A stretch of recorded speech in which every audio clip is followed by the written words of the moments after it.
Hello dear students, आज हम लोग बात करेंगे एनवायरमेंटल मैनेजमेंट के बारे में। इसका जो स्टडी पर्पस से क्या हमको जानना चाहिए इसके बारे में, तो दो तीन शब्द इसके बारे में हम लोग डिस्कस करेंगे। ठीक है, तो एनवायरमेंटल मैनेजमेंट में क्या क्या होता है? It consist of organizing different environmental initiatives. क्या क्या होता है? डिफरेंट एनवायरमेंटल इनिशिएटिव्स का मतलब होता है कि कई सारे एनवायरमेंट को मैनेज करने के लिए कई सारे हम लोग इसमें क्या करते हैं, कई सारे प्लान्स बनाते हैं, कई सारे हम लोग इसमें मैनेजमेंट करते हैं। तो वो सारे क्या होगा वो हम लोग अभी धीरे धीरे बात करेंगे। To address various ecological issues that are affecting the globe. जितना भी एनवायरनमेंट में प्रॉब्लम हो रहा है उन प्रॉब्लम को सॉल्व करने के लिए, उस प्रॉब्लम को टैकल करने के लिए हम लोग कई तरह के इनिशिएटिव्स को मतलब अप्लाई करते हैं। तो वो सब कहाँ पे आएगा? एनवायरमेंटल मैनेजमेंट में आएगा। Environmental management deals with trying to prevent ecological disaster. तो इसमें क्या बोला जा रहा है कि इकोलॉजिकल जो भी डिजास्टर वगैरह है उसको मेंटेन करने के लिए, उसको मैनेज करने के लिए कैसे उस चीज को हम लोग क्या करते हैं, मिनिमम लॉस से उस चीज को उभर सकते हैं, उस चीज को यहाँ पे हम लोग डिस्कस करेंगे। as well as aiding in environmental crisis and trying to find appropriate solution। तो इस तरह का जितना भी environmental crisis हो गया, disaster हो गया, इन सबको टैकल करने के लिए, इन सबको मैनेज करने के लिए, इन सबको सॉल्यूशन लाने के लिए हम लोग क्या करते हैं, environmental management का एक टॉपिक हम लोग क्या करना पड़ता है, अप्लाई करना पड़ता है। ठीक है, अभी environmental management लुक्स ये क्या क्या चीज को कंसिडर करते हैं? आपका लैंड हो गया, मैरीन हो गया, and atmospheric condition such as global warming हो गया, या तो मैरीन लाइफ को प्रिजर्व करने के लिए, ठीक है, या तो डिफॉरेस्टेशन जैसे प्रॉब्लम को सॉल्व करने के लिए एनवायरमेंटल मैनेजमेंट क्या करता है, इसमें काम करते हैं। ठीक है, और इस चीज को हम लोग शॉर्ट फॉर्म में क्या बोल सकते हैं? EMS, environmental management system. साथ साथ बोलते जाना चाहिए ताकि इस चीज को हमारा प्रैक्टिस में आ जाए। ठीक है, अभी इसको हम लोग शॉर्टकट में क्या बोलेंगे? EMS, यानी environmental management system. And EMS follows A. अभी इसमें ये जो एनवायरमेंटल मैनेजमेंट सिस्टम है ये क्या फॉलो करता है? ये कौन सा रूल फॉलो करता है?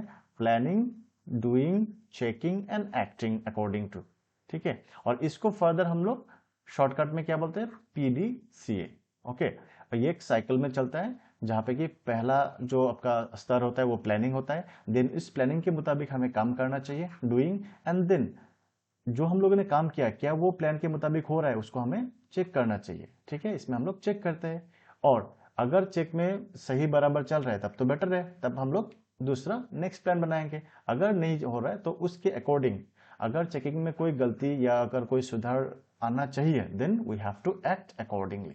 ठीक है, तो ये हो गया हमारा प्लान, डू, चेक, एक्ट, और ये एक साइकिल में चलता है। The diagram shows that the process of first developing N environmental policy. So environmental policy and planning से एक ही बात है, प्लानिंग द EMS, मतलब कि जो एनवायरमेंटल मैनेजमेंट सिस्टम होगा, कोई भी प्रॉब्लम को सॉल्यूशन लाने के लिए हम लोग क्या क्या प्लान करते हैं, उसको सॉल्व करने के लिए क्या क्या प्लान करते हैं, उस हिसाब से क्या काम करते हैं, देन चेकिंग करते हैं कि वो हो रहा है कि नहीं, एंड देन उसके हिसाब से हम लोग काम करते हैं, and then go to the next planning. तो इस तरीके से हम लोग काम करते हैं, एंड EMS में इस तरीके का काम होता है। एंड देन इम्प्लीमेंटिंग इट, जिसको हम लोग बोलते हैं प्लानिंग के बाद क्या होता है कि डूइंग, जिसको हम लोग क्या बोलते हैं? Implementing.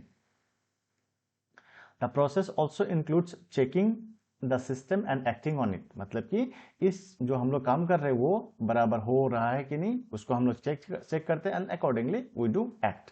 The model is continuous because an EMS is a process, okay, of continual improvement in which an organization is constantly reviewing and revising the system। तो जो कोई भी ऑर्गेनाइजेशन इस एनवायरमेंटल मैनेजमेंट करते हैं तो उनको क्या करना चाहिए? इस तरीके का कई सारे स्टेप्स में काम करना चाहिए, और ये क्या होता है कि एक कंटिन्यूअस प्रोसेस होता है। ठीक है, हम लोग किसी चीज में अगर सुधार लाते हैं, हो सकता है कि उसमें नेक्स्ट ईयर या तो अगले कई सालों में और दूसरे तरीके का सुधार लाना चाहिए होगा। Okay, then we have to follow this kind of PDCA rule.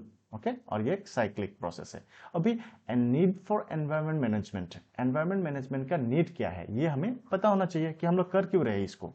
ठीक है, तो फॉर यूज ऑफ रिसोर्सेज को प्रॉपर तरीके से यूज करने के लिए, इसको इफेक्टिव एंड ऑप्टिमम तरीके से यूज करने के लिए, ताकि जितना भी रिसोर्सेस है उससे हम लोग अच्छी तरीके से उसका फायदा ले सके। ठीक है, फायदा का मतलब ये नहीं कि उसका मतलब पूरा उसको मतलब वो डिस्ट्रॉय करके we get benefit, no, win win situation होना चाहिए।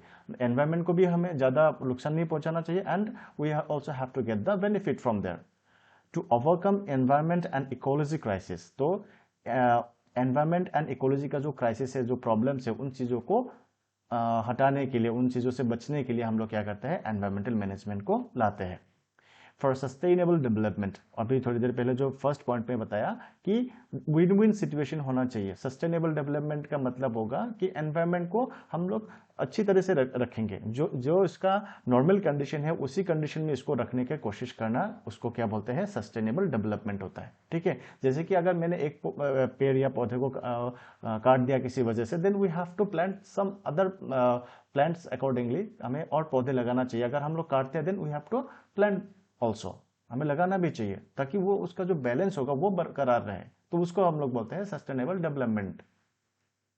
For economic need and values, so economic need and values का मतलब हो गया कि जैसे कि नेचर से या तो जो एनवायरमेंट है इससे कई सारे इकोनॉमी के लिए एक कोई देश को या तो कोई कंट्री को बेनिफिट करने वाला कई सारे मिनरल्स हो गया, जो तुम्हारा फॉरेस्ट का जो रिसोर्सेस हो गया, ये सारा रहता है। तो ये हमारा एक इकोनॉमिक डेवलपमेंट में भी फायदा लाता है। ठीक है, and then to reduce disaster, तो डिजास्टर को रोकने के लिए जैसे कि फॉरेस्ट फायर हो गया, इन सब ना हो उसके लिए। ठीक है, ड्रॉट आता है तो ड्रॉट ना हो उसके लिए, डिफोरेस्टेशन होता है। तो इन सब चीज़ों को, ये एक तरह का डिजास्टर होता है। ठीक है, एनवायरनमेंट के लिए एक तरह का डिजास्टर होता है, वो खत्म कर देता है उस एनवायरनमेंट को। तो इस तरह की चीज़ों से बचने के लिए या तो उस चीज़ को सही तरीके से मैनेज करने के लिए हमें एनवायरनमेंट मैनेजमेंट का जरूरी होता है। And then last point, to decide the limiting line between environment and development. तो ये जो एनवायरमेंटल मैनेजमेंट है इसमें ये बात भी बोला जाता है कि आप सिर्फ डेवलपमेंट ही करोगे तो एनवायरनमेंट को कैसे बचाओगे। तो ये जो एनवायरमेंटल मैनेजमेंट है ये एक लाइन ड्रॉ करता है। एक लाइन ड्रॉ का मतलब होता है कि ये बताता है कि आपको डेवलपमेंट कैसे करना चाहिए with respect to environment. Okay, मतलब कि एनवायरमेंट को बचाते हुए आपको डेवलपमेंट कैसे करना चाहिए वो बताता है कौन, EMS या तो एनवायरमेंटल मैनेजमेंट सिस्टम।